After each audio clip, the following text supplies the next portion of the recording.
Mi madre apareció sin invitación en mi boda después de años de manipulación emocional, y ahora va diciendo que soy una hija desalmada que la abandonó sin motivo alguno. Soy hija única. Crecí en las afueras de Chicago, en un barrio donde todos sabían demasiado sobre la vida de los demás. Mis padres se divorciaron cuando tenía 10, y aunque al principio fue un alivio no escuchar más gritos entre ellos, pronto me di cuenta de que el silencio no significaba paz. Solo cambió de forma. Mi madre siempre fue complicada. No hay una mejor palabra para describirla sin sonar condescendiente. Tenía esta habilidad para ser encantadora con los extraños. En serio, todos mis profesores pensaban que era una madre modelo, pero en casa era otra cosa. Tenía arranques de furia por cosas mínimas, si el cereal no estaba en el estante correcto, si no respondía su mensaje en menos de 5 minutos, si no me levantaba de la cama para ir a su habitación cuando me llamaba. Y cuando me gritaba, no era solo el volumen, eran las palabras. ¿Dolían?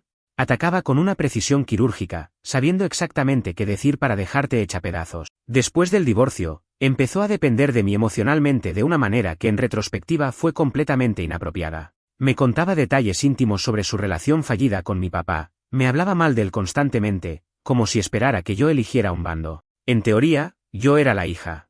Pero en la práctica, me convertí en su terapeuta no remunerada y en su muñeca emocional, la que tenía que absorber todo su veneno sin rechistar. Con el tiempo, aprendí a manejarla. A veces simplemente fingía estar de acuerdo para evitar confrontaciones. Aprendí a decir lo que ella quería oír, a sonreír cuando me dolía la mandíbula, a pedir perdón por cosas que no hice, a hablarle cuando no tenía ganas. Pero todo eso tiene un límite. Todo. El punto de quiebre vino hace 2 años, cuando me comprometí con mi pareja. Nos habíamos mudado juntos hacía un año a un departamento en Minneapolis, y ya había estado dándole largas a la idea de invitar a mi madre. Porque, sinceramente, sabía que si ella venía a la boda, iba a ser todo sobre ella. Siempre lo es. Le quita oxígeno a cualquier habitación en la que entra. Me costó mucho tomar la decisión, pero al final opté por no invitarla. No fue algo impulsivo ni cruel, fue una decisión pensada, consultada, hablada con mi terapeuta, con mi pareja, con mi círculo cercano. Les expliqué todo, desde el patrón de control, sus chantajes emocionales, las veces que hizo escenas en eventos familiares, sus críticas a mi cuerpo, a mi carrera, a mis amistades. Nadie puso objeción. De hecho, todos parecían más tranquilos con la idea de que ella no estuviera.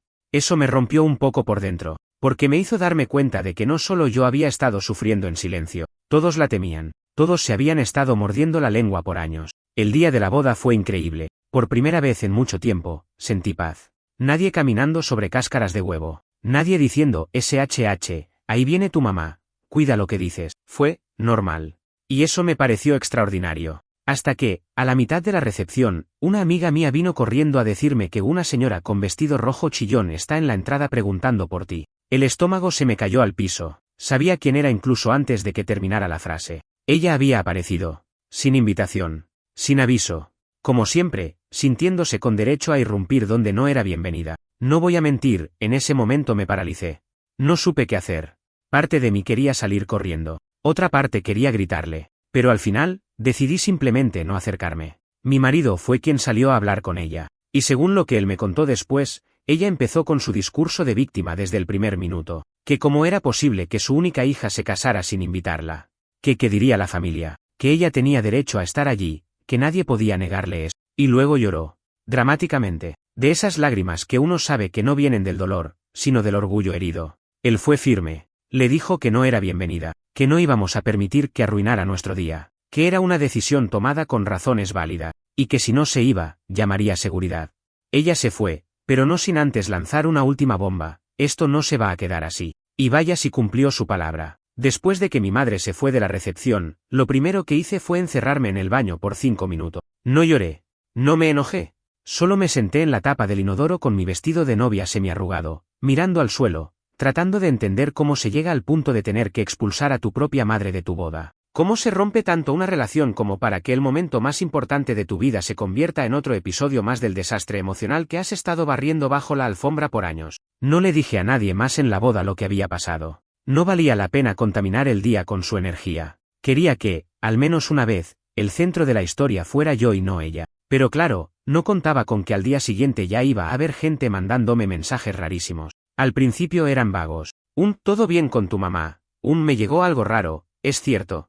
Y luego llegaron los concretos, capturas de pantalla, audios reenviados, publicaciones en Facebook que, sin nombrarme directamente, eran obvias para cualquiera que conociera nuestra situación. Mi madre había iniciado lo que ella debe haber creído que era una cruzada moral por la redención de su imagen, pero era más bien una operación de difamación, cuidadosamente diseñada para pintarme como la hija desalmada que, por razones inexplicables, le cerró la puerta en la cara a su madre el día más importante de su vida. Sus publicaciones eran un desfile de frases pasivo-agresivas. Ser madre es el trabajo más ingrato del mundo. Hay hijas que creen que pueden desecharte como si fueras basura solo porque ya no te necesitan. Mi único pecado fue amarla demasiado. Y lo peor, lo acompañaba con fotos de cuando yo era niña, donde salíamos abrazadas o riéndonos en algún parque o cumpleaños. La versión fotogénica de nuestra relación. El álbum que solo muestra las vacaciones y nunca los días de lluvia. Yo sabía que esto iba a pasar. Parte de mí lo anticipaba. Pero aún así dolió. Ver cómo esa misma mujer que me había gritado que era un fracaso, que criticaba mis decisiones, que me decía que me había convertido en alguien que ni siquiera ella podía querer, ahora estaba reclamando públicamente ser la víctima de una hija cruel, era simplemente asfixiante. Me sentía atrapada en una historia que ella estaba escribiendo por mí. Una de las cosas que más me sorprendió fue cuánta gente le creyó. Tías con las que apenas hablaba comenzaron a enviarme mensajes pasivo-agresivos. Una de ellas incluso me escribió algo como, yo sé que tu madre no es perfecta, pero eso no justifica dejarla fuera así. Uno no le hace eso a su propia sangre. Claro, porque lo único que importa es el lazo biológico. Como si tener el mismo ADN le diera derecho a invadir mi vida cuando quisiera. Pero hubo algo que me golpeó aún más fuerte, algunos de sus amigos también se pusieron de su lado. Viejos conocidos de la infancia, padres de amigos del vecindario, gente que la había visto solo en su modo encantador y que pensaban que ella era una mujer fuerte que había dado todo por su hija. Y sí, claro que fue fuerte. Lo suficientemente fuerte para aplastar cualquier intento mío de independencia emocional durante más de una década. Lo más repulsivo de todo esto fue que empezó a sugerir, en voz baja, que mi pareja me había lavado el cerebro, que yo no era así antes, que él me había alejado de ella, que me controlaba, como si ella no hubiera estado manipulando cada aspecto de mi vida desde que tengo memoria. Empezó a presentarse como una madre preocupada, marginada por una relación tóxica. No tenía pruebas de nada, pero poco le importaba. Incluso se contactó con mi suegra. No lo supe hasta después, pero le mandó un mensaje larguísimo diciéndole que ella estaba muy preocupada por mi estabilidad y que notaba un patrón de aislamiento. Fue tan convincente que mi suegra me llamó, preocupada. Me pidió que por favor le explicara qué estaba pasando. Ahí fue cuando entendí que esto ya no era solo un berrinche. Era una guerra silenciosa, meticulosa, una campaña de desgaste. No le bastó con aparecer sin invitación. Ahora quería arrastrarme públicamente. Y por alguna razón, yo aún no había explotado. Seguía intentando mantener el control.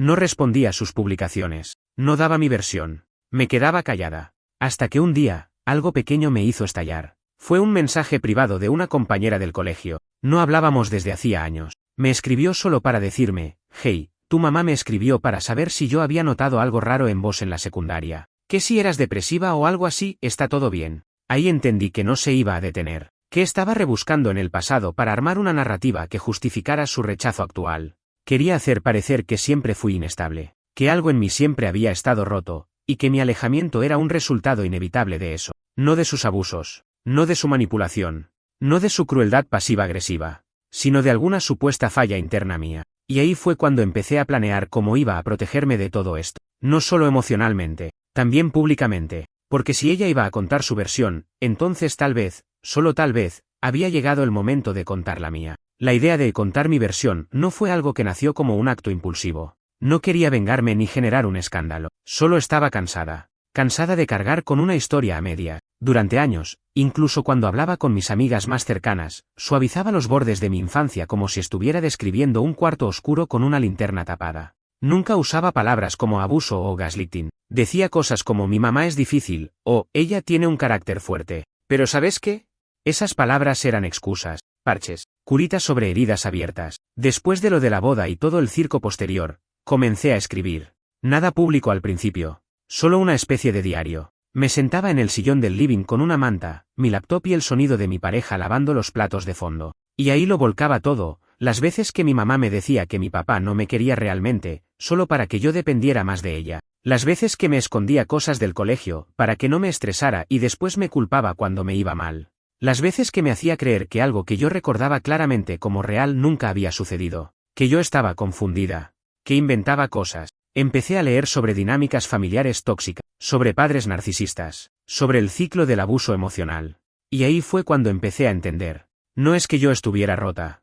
No es que me faltara algo. No es que ella fuera una madre que cometía errores. Era mucho más que eso. Era un patrón. Un molde.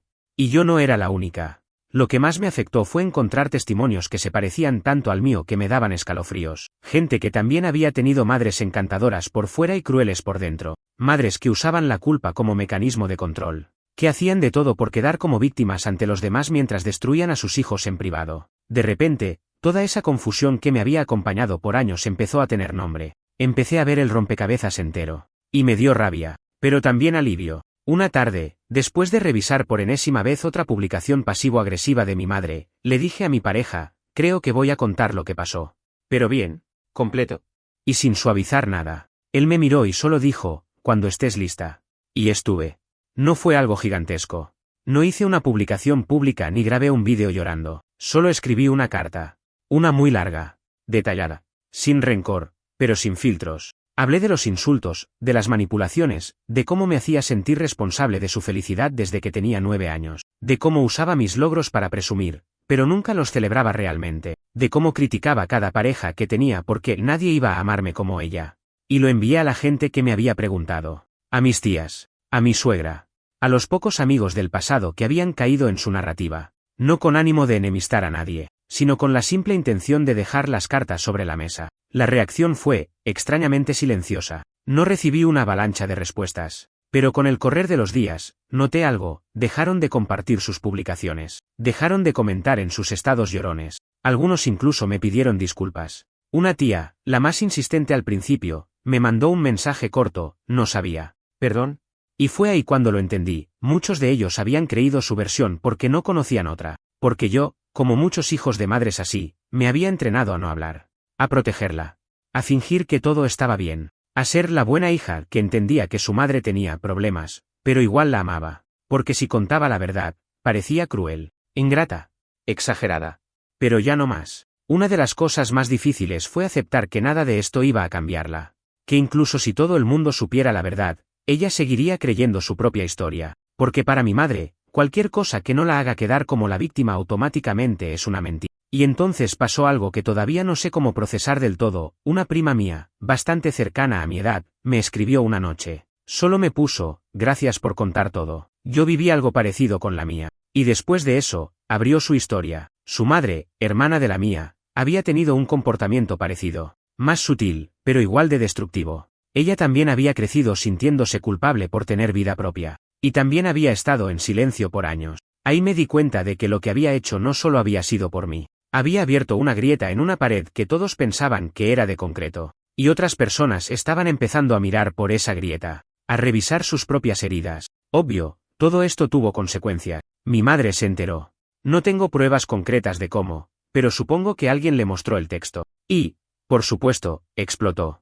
Me llamó 40 veces en una noche. Me escribió textos larguísimos, algunos suplicando, otros insultándome. Me dijo que la había traicionado públicamente, que ahora nadie quiere hablar con ella, que yo destruí su reputación. Y ahí fue cuando hice algo que nunca antes me había animado a hacer, la bloqueé. Teléfono, WhatsApp, redes, todo. Fue como cerrar una puerta que llevaba abierta 28 años. Y al hacerlo, no sentí culpa.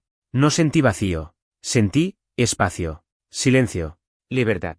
Pero por supuesto, el silencio no duró tanto, porque bloquearla fue solo el principio de lo que vendría después. Pasaron un par de semanas desde que la bloqueé. Fueron los días más tranquilos que había tenido en meses. Incluso me sentía rara por estar tan en paz. Sin llamadas, sin mensajes, sin publicaciones con indirectas, sin esa voz en la cabeza que me hacía repasar cada palabra antes de decirla, como si siempre estuviera caminando sobre hielo fino. Era como haber bajado el volumen de una radio que llevaba encendida toda la vida, incluso cuando ya nadie la escuchaba. Pero obviamente, eso no iba a durar. Las personas como mi madre no desaparecen, se reconfiguran, cambian de máscara.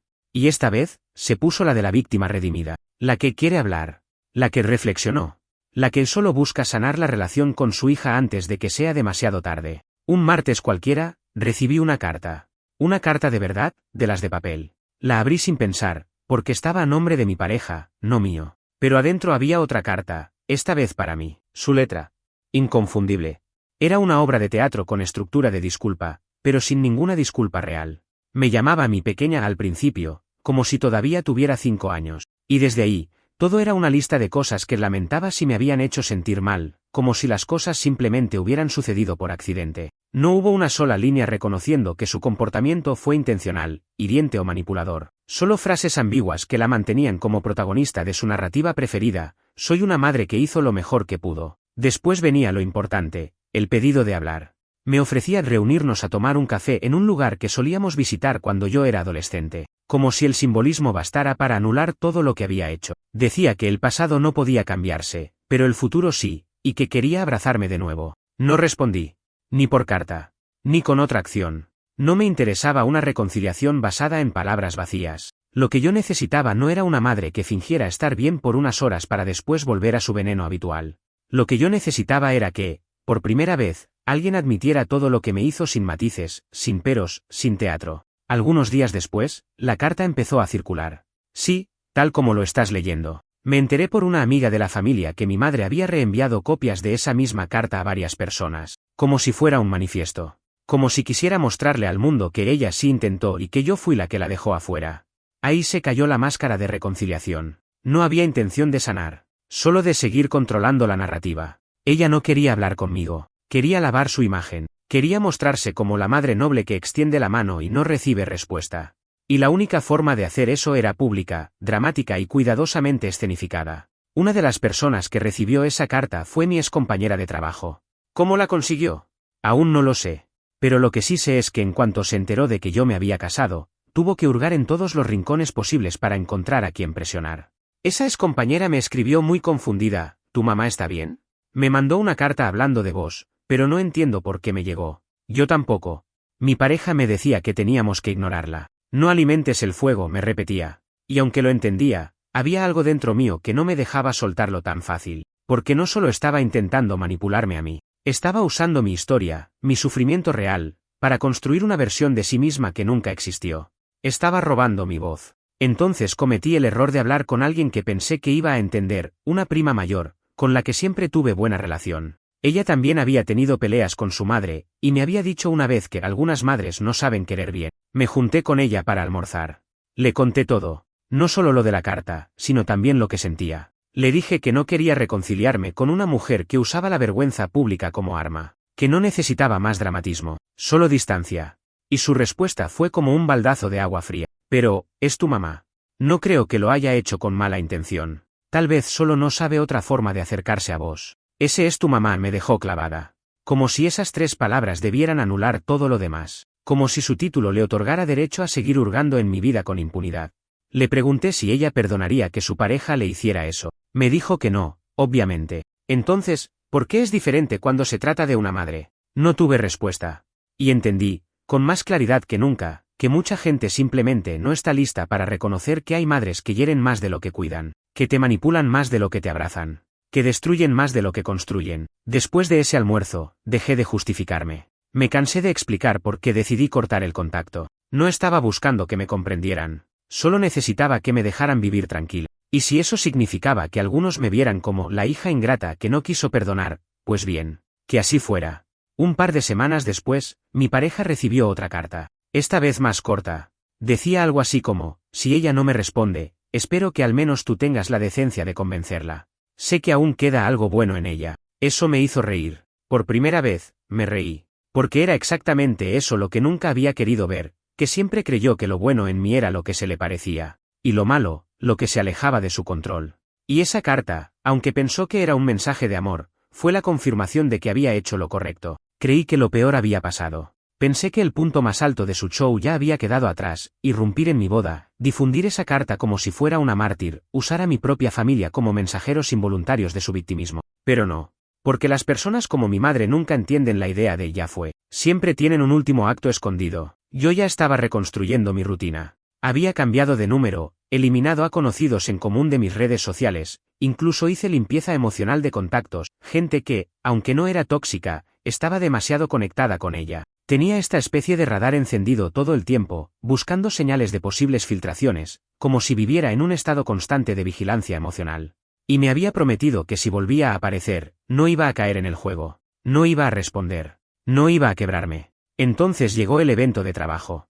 Uno importante. Una feria empresarial en la que mi empresa tenía un stand destacado y donde yo tenía que dar una pequeña charla sobre estrategias de comunicación interna. Nada demasiado formal, pero lo suficiente como para tener un público. Estaba nerviosa. Era mi primera exposición frente a colegas después del caos posboda. Era una especie de vuelta oficial a mi vida, sin el ruido de fondo que mi madre había instalado. La charla fue bien, mejor de lo que esperaba. Pero cuando bajé del escenario y empecé a caminar por entre los pasillos del salón de convenciones, me encontré con una cara que me dejó congelada, una conocida de mi madre. Una mujer que yo no veía desde la secundaria, pero que recordaba perfectamente. Era una de esas amigas que mi madre siempre usaba para validarse. Mira lo que dice Laura de mí, solía decir.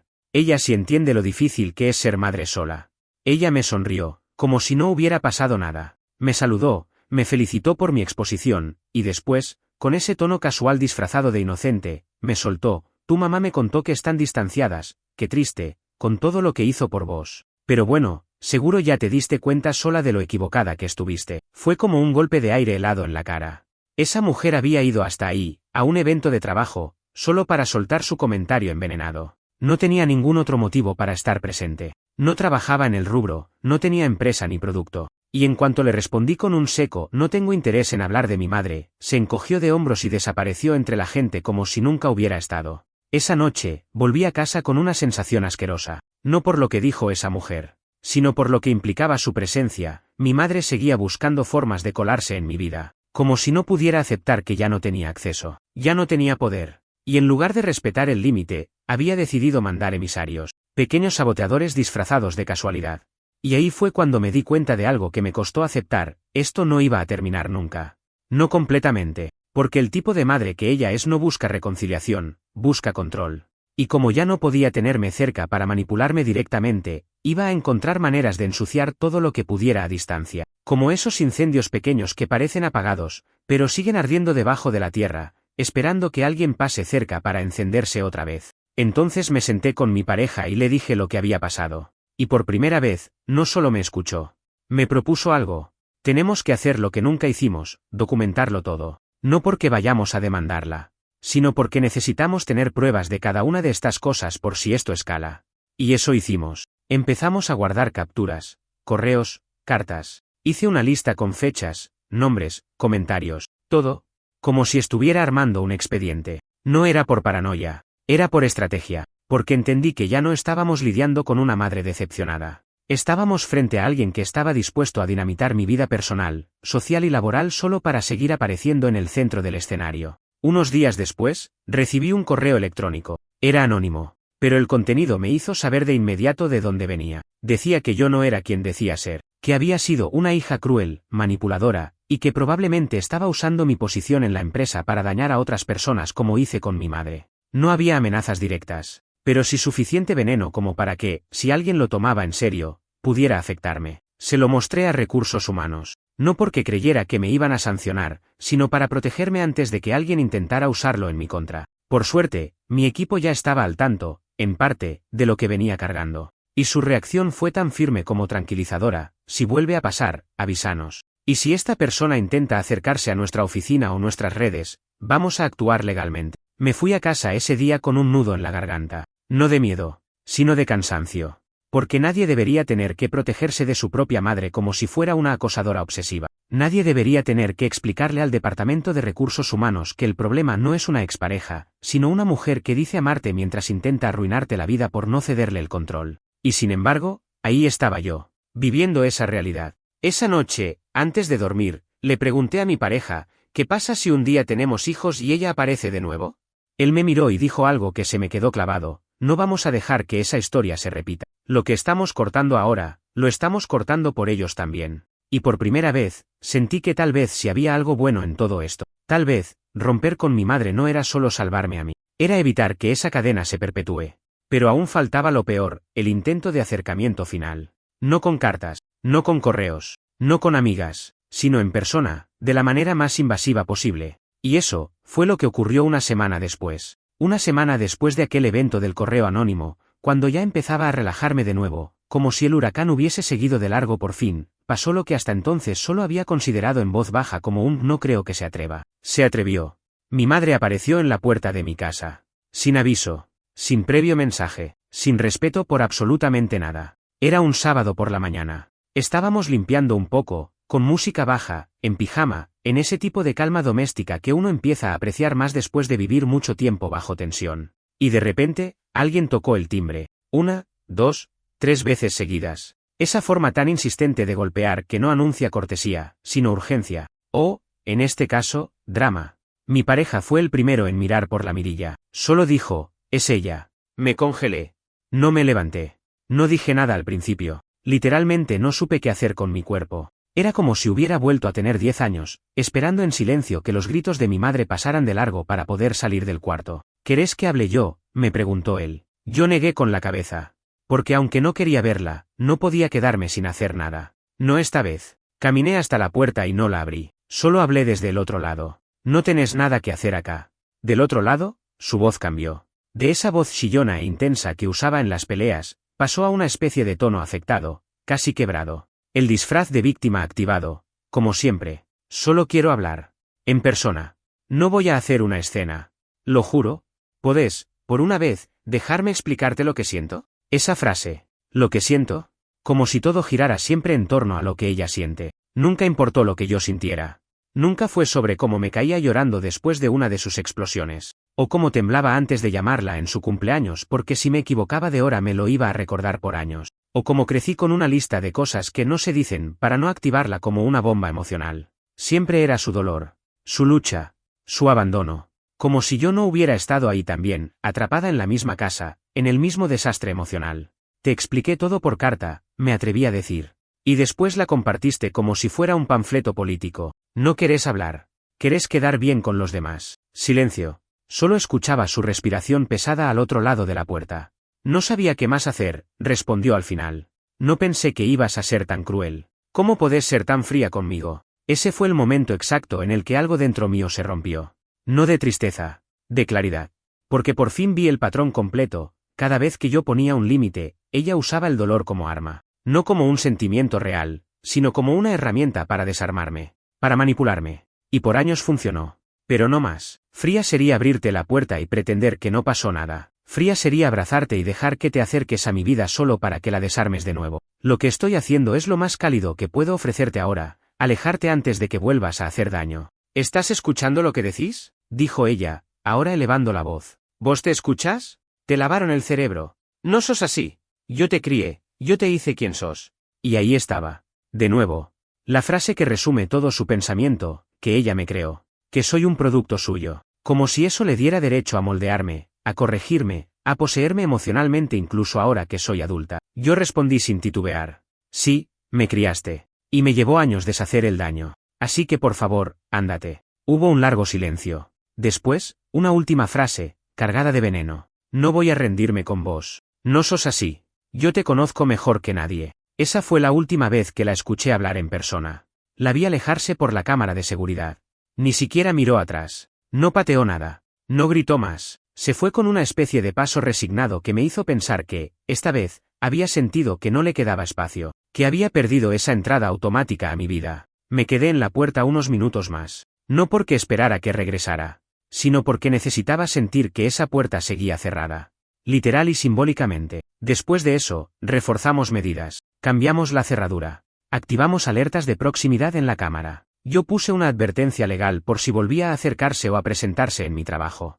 No era una orden de restricción formal, pero era lo necesario para documentar todo en caso de que escalara otra vez. Y durante todo ese tiempo, lo que más me costó fue lo invisible. No el acto de bloquear, de cerrar, de protegerme, sino lo que pasa después, ese duelo por una madre que nunca existió. Porque una parte de mí, incluso después de todo, seguía queriendo que alguna versión de ella fuera real. Que hubiera una madre cariñosa detrás de la máscara. Una que simplemente no sabía comunicarse, pero en el fondo me quería bien. Pero no. Ya no podía seguir alimentando esa fantasía. A veces, el duelo más difícil no es por quien se fue. Es por quien nunca estuvo. Y aceptarlo me dejó vacía por unos días. Pero después de ese vacío, vino otra cosa. Vino paz. Una paz distinta.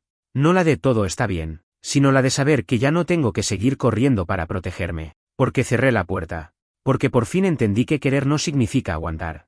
Y que cortar la relación con una madre que te destruye no es odio. Es amor propio. Después de que mi madre apareció en mi puerta y le dejé claro que no quería volver a verla, algo cambió en el aire. No era solo entre ella y yo. Era con todos, con la familia, con esos vínculos difusos que siempre habían flotado alrededor del desastre como satélites que no querían involucrarse, pero tampoco irse. Y esa zona gris, ese silencio tácito en el que todos preferían mantenerse, empezó a desmoronarse, porque cuando alguien como ella ya no puede manipular directamente, cambia de táctica, se convierte en narradora. Y si no puede influir en tu vida, va a influir en cómo los demás la ven. Eso fue exactamente lo que empezó a pasar. Primero, llegaron los mensajes pasivo-agresivos de una tía. Es una lástima lo que pasó entre ustedes, pero la familia es sagrada. Después, otra me envió una foto vieja mía con mi mamá en una Navidad de hace 1000 años, con el mensaje, ustedes eran tan unidas, ¿cómo se puede tirar todo eso a la basura? Tirar todo a la basura. Como si hubiera sido yo quien encendió el fuego y no la que pasó toda la vida apagándolo. Como si romper el ciclo fuera sinónimo de crueldad. Como si alejarme de una fuente constante de daño emocional me convirtiera en una persona desalmada. Pero lo peor no fue eso. Fue lo que vino después. Algunos familiares empezaron a organizar reuniones neutrales, supuestamente sin agendas ocultas. Solo una comida para ponernos al día, me dijeron. Fui a una de ellas. Inocente. Cansada. Abierta a la idea de que, tal vez, podía mantener algún vínculo sin que todo se tratara de ella. Error. A los 20 minutos ya me estaban preguntando si no había sido muy de extremo cortar todo contacto, que tal vez ella estaba pasando por una depresión, que si no me daba pena, que no era la misma desde que perdió a su hija. Perdió a su hija. Así lo decían, como si yo hubiera muerto, como si me hubiera borrado de su vida sin decirle nada. Y por supuesto, nadie mencionaba todo lo que ella había hecho. Todo lo que grabé, documenté, intenté explicar. Porque en esa narrativa, el daño no cuenta, solo la sangre. Solo el apellido. Volví de esa reunión con una sensación amarga, no de culpa, sino de impotencia, porque me di cuenta de que, aunque había logrado cortar la relación con ella, seguía luchando con su sombra en todos los demás. Estaba en las palabras que usaban, en los silencios, en las miradas. Estaba en esa necesidad absurda de que las cosas se arreglen, aunque nadie quisiera hablar de lo que estaba realmente roto. Y mientras tanto, mi madre seguía en su campaña. Empezó a publicar textos largos en redes sociales. Algunos eran obvios, con frases tipo, me robaron a mi propia hija, nadie valora el sacrificio de una madre, me dejaron sola cuando más necesitaba amor. Otros eran más sutiles. Compartía artículos sobre hijos ingratos o sobre el narcisismo de las nuevas generaciones que creen que todo gira en torno a ello. Todo eso acompañado de fotos antiguas, de recuerdos cuidadosamente seleccionados para mostrar una historia que nunca existió, la madre devota, la hija fría, la santa, y la traidora. Algunas personas comentaban cosas como ánimo, qué pena, te mando un abrazo. Otros compartían sus propias historias, empatizando con ella desde el desconocimiento. Y eso era lo que más me enfermaba, que su versión estaba triunfando en espacios donde yo ya no tenía voz. Porque elegí no jugar ese juego. Elegí no salir a defenderme públicamente. Elegí vivir, no pelear. Pero eso no evitó que me llegara todo. Una prima me reenviaba capturas para que estuviera al tanto. Un amigo del colegio me preguntó si estaba bien, porque tu mamá publicó algo medio raro.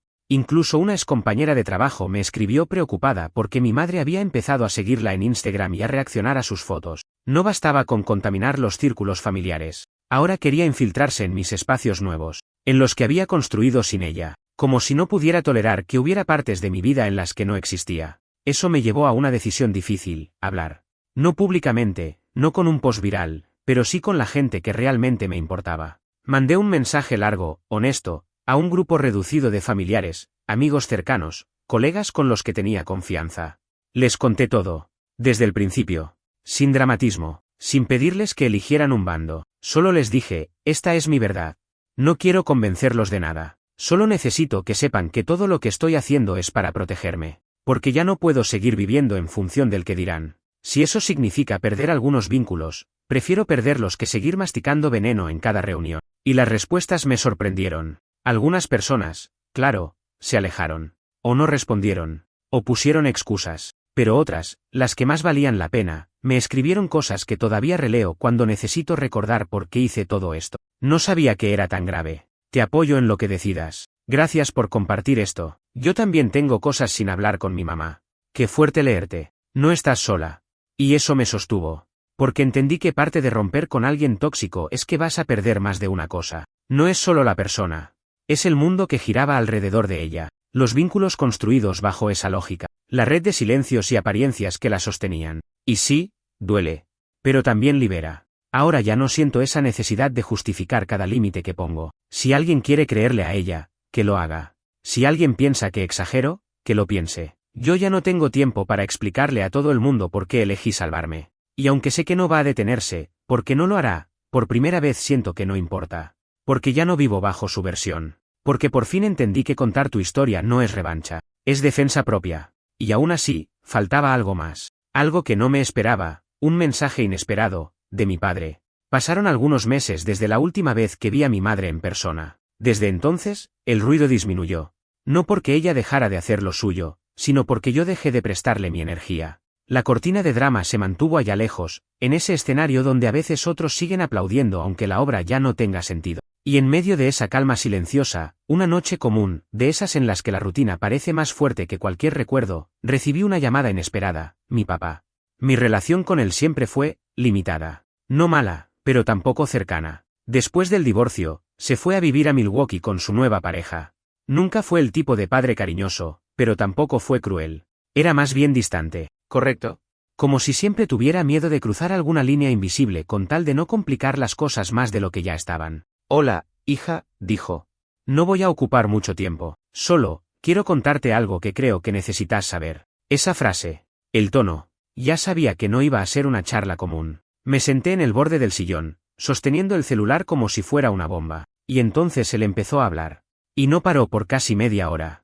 Me contó que durante años había tenido miedo de decir ciertas cosas sobre mi madre, que en su momento, cuando yo era chica, decidió callar para no ponerme en el medio, aunque ya estaba en el medio desde siempre, que pensaba que si no decía nada, yo iba a tener al menos una relación estable con ella, que era mejor que tener dos padres en guerra.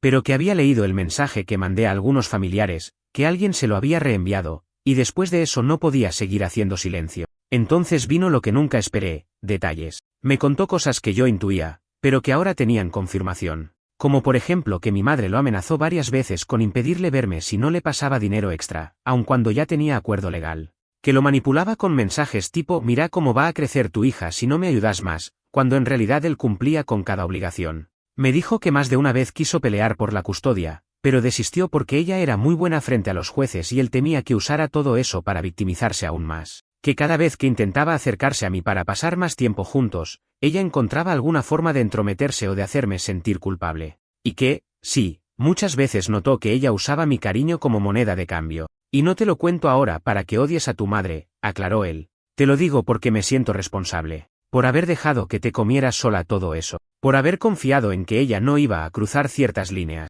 Y claramente, lo hizo. Me quedé muda. No porque me sorprendiera lo que me decía, sino porque nadie, absolutamente nadie de mi infancia, me había hablado con tanta honestidad. Porque esa era la pieza que faltaba en todo este rompecabezas, un adulto que dijera, sí, lo que te hicieron no estuvo bien, no estabas exagerando, no lo inventaste, le agradecí. De verdad. No solo por contarme eso, sino por decir las palabras que una espera toda la vida, te creo. Y antes de cortar, él me dijo algo más. Vos no estás repitiendo un patrón, hija. Lo estás rompiendo. Y eso, aunque duela, es lo más valiente que se puede hacer. Colgué con un nudo en la garganta, pero también con algo parecido a la paz. Esa frase, romper el patrón, me quedó dando vueltas por días, porque esa era, al final, la historia real. Todo esto no se trataba de venganza, ni de odio, ni de dramas familiares. Era algo más profundo, más solitario, más silencioso. Era un acto de ruptura con lo aprendido, con el mandato invisible de aguantar por amor. Romper el patrón significó perder amistades, alejarme de familiares, soportar calumnias, ser juzgada por quienes no entienden. Pero también significó dormir sin miedo, reír sin culpa, construir una vida donde no tengo que medir cada palabra que digo.